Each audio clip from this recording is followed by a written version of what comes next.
喂，hello，大家好，歡迎嚟到講車頻道啊！呢排就我又唔可以話係用忙嚟形容啦，只係啲嘢好急啦。咁但係都好似隔咗好耐冇出片啦，所以就今日點都抽時間嚟出翻條片先。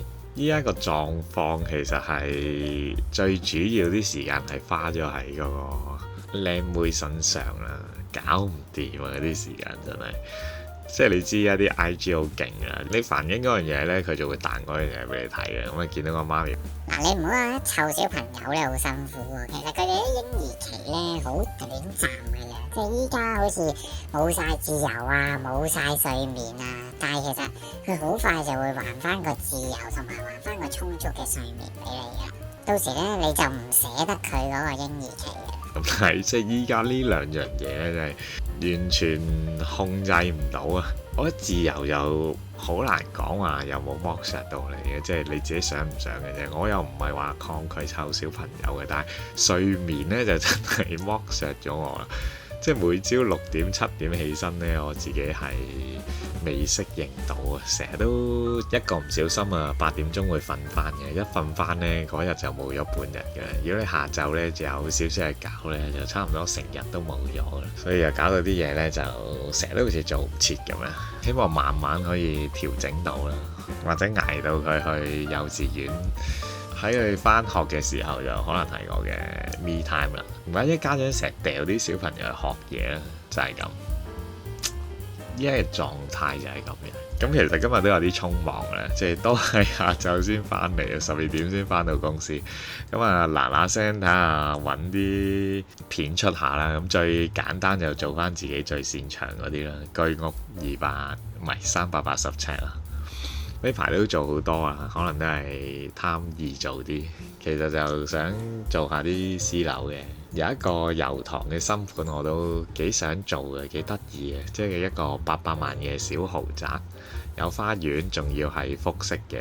咁但係個廳呢就細到好似得100-200尺嘅啫。咁我都想諗下究竟有啲咩方法可以做靚佢。幾年前有個客有問我意見嘅，咁但係終於都收樓，就我覺得都可以玩下嘅。咁但係就睇下下次有冇時間做啦。咁講翻今次個單位啦，今次呢個就適合1至2個人住啦，即係2口子住呢個單位，我不嬲都覺得係幾舒服嘅。咁一個就更加唔使講啦。我覺得一個同2個住其實就喺個價格上你未必會有好大嘅分別嘅，只係可能你2個人呢就儲物量要多啲啦。咁一個人就傾嘅時候就簡單啲啦，淨係對一個。而間隔上呢，就廁所廚房我都保持住不變啦。咁亦都係可以符合到依家大部分新嘅居屋啦，即係我唔拆佢嗰個廁所廚房，淨係改細咗隻門啫。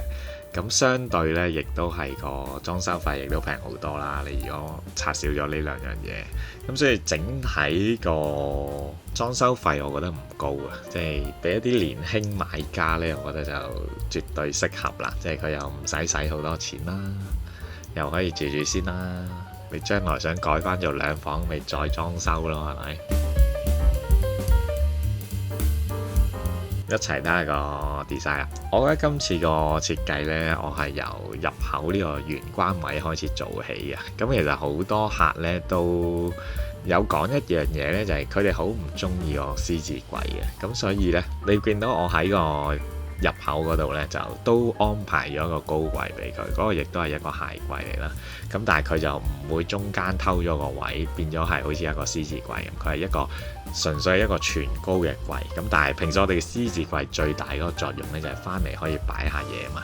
咁而呢樣嘢呢，我就安排咗喺我哋你依家見到正面嗰個矮櫃嗰度。咁其實就呢個矮櫃就等於咗嗰個獅子櫃啦。咁但係佢上面冇再做到個吊櫃呢，就感覺上呢，就唔會成個組合櫃咁啊。而亦都可以消化到你啲鞋啦，即係側邊嗰個高櫃。咁2樣嘢其實應該話將個獅子櫃呢就拆開咗2件傢俬嚟做，相對呢，就亦都見到個效果，我覺得都幾靚嘅。咁你依家個入口唔擺獅子櫃呢，入到嚟已經係有少少擺脫咗個傳統咁樣嘅。好，咁過咗個玄關之後呢，再入嚟呢就會係我哋嘅客廳位置啊。咁呢個客廳呢，個對面嗰個電視櫃呢，其實就一次過會連貫咗我哋3個位啦。佢既係我哋玄關位個櫃啦，亦都係個電視櫃啦。再一路追到入去呢，就可以做埋個飯廳嗰個長凳嘅。咁而後面個飯廳位呢，我就再做多咗個升高地台啦。所以喺呢個櫃個高度上面呢，就可以相對做得比較高啲，因為我哋入邊再升高咗啦。咁所以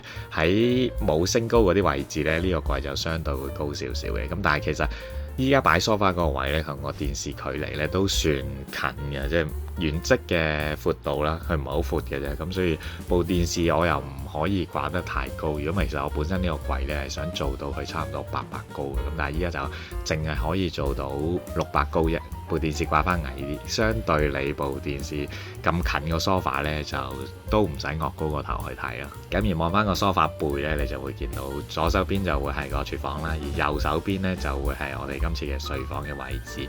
而今次呢個睡房呢，都算係設計嘅其中一個部分啦，就係我做咗一隻大嘅掩門啊。因為通常我做啲1至2人嘅單位呢，我就中意間屋呢可以啲門開得比較大啲啦，即係你平時用嘅時候呢，就間屋好似係一個全開放式咁嘅。咁而有需要嘅時候，當然都可以閂翻佢啦。所以望過隔離呢，就見到呢個望入去睡房嗰個位置啦。咁後面就淨係擺咗張床，又冇做到個床架啦。因為成個地台其實就拉埋出嚟呢，都算係一個幾大嘅地台嚟嘅。咁同埋如果冇咗個床架呢，就相對你見到其實依家喺窗邊呢有個書台嘅。咁嗰度如果你做咗個床架呢，你入去呢就可能相對會比較困難啲嘅。咁但係如果淨係放張床褥呢，張床褥唔係好高嘅啫。我諗你最高都係300嘅啫，即係200至300呢個高度。咁相對你一攬呢，就應該攬到過去後面㗎啦。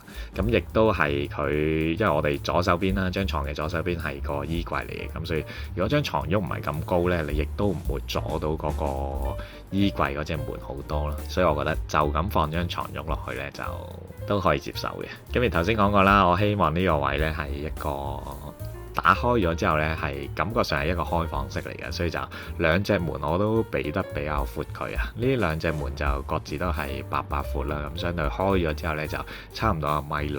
我覺得2個空間如果係想有一個打通嘅感覺呢，即係嗰個入口就最少都要有1.2米嘅。咁依家有1.6米呢，就感覺上更加連通咁樣啦，2個。咁而有需要嘅時候呢，亦都可以閂咗呢隻門啦。閂咗佢就變咗個客飯廳比較獨立啲嘅。呢隻門呢，我原本都有諗過就褪後到去個梳化後面嘅，即係閂埋咗之後就啱啱好貼住咗個床尾。咁相對呢，就平時個客飯廳好似感覺會大啲。咁但係今次我自己個諗法就想閂咗門之後呢，後面間房呢都有翻一個唔錯嘅空間感啊。咁所以我就索性將隻門呢褪咗前嚟。如果你多數係會閂呢隻門就冇乜所謂啦，即係褪前或者褪後。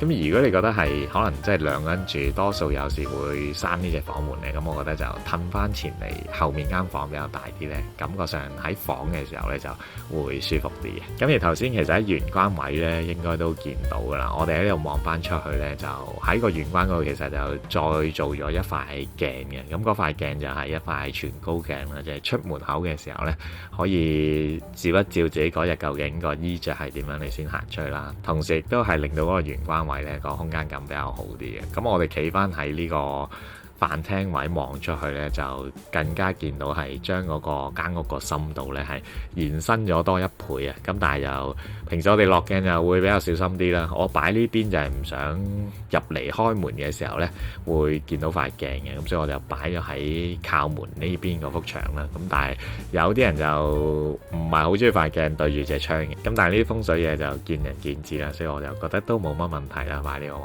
喺呢度望過亦都係幾舒服嘅。咁啊擺咗喺門口隔離啦。咁今次成個設計就顏色比較簡單啲啦，都係而家算唔算興呢？都係奶油風嘅感覺啦。我睇翻以前就好似做啲白色簡約嘅單位比較多啲嘅，咁依家都係簡約，但係就顏色上就好似用多咗啲米黃色去。咁睇下呢個單位呢，適唔適合一啲年輕嘅新買家啦？抽到嘅就當俾多參考你哋啦。中意嘅俾個 like， 啲圖就得閒會放埋 IG 嗰度噶。咁啊，有興趣就喺嗰邊 follow 咗先啦。係咁先，多謝大家。嚟緊都新年啦〜